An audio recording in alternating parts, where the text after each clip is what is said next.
依然看線，咱來看婚姻未了，這鄉民代表會主席韓青山涉嫌長期以來用這暴力手段，甲人收保護費，摕超過100萬，甚至佫偷走稅超過3000萬。婚姻地檢署前則終結，甲這韓青山等26個人起訴，求刑20年。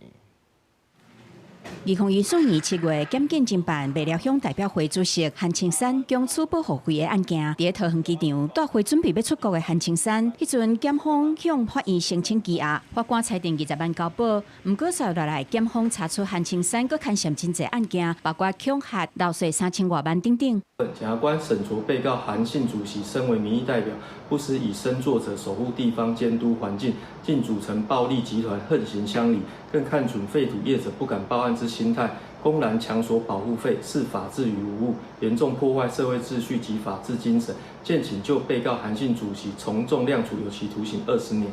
檢方指出，這個暴力犯罪集團把當地土買的業者當作是領錢機。要求業者若進場囤土進前，攏要甲伊通報地點甲收料，大概時間就要付3000到6000塊。若無配合，就要圍場砸車，阻擋施工。被害業者多達8家，自112年4月至8月期間，陸續交付財物，總計不法所得達112萬7000元。無奈啊！好，所以你就是會在法庭上捍衛自己的清白就對了。當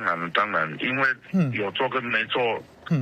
賣了人都知道。韓青山是法援王，表示檢方指控的內容無實，未來會佇法院捍衛家己的清白。不過檢方表示，韓青山除了暴力犯罪，也擱佇未了開設公司，以137張無實在發票當作進行的憑據。漏稅超過3000萬，經過偵查終結，對韓青山以組織犯罪、強制恐嚇等罪嫌求刑20冬，而且聲援姓張甲姓黃的查甫求刑15冬，村的人敬請法院判重刑。記者綜合報道。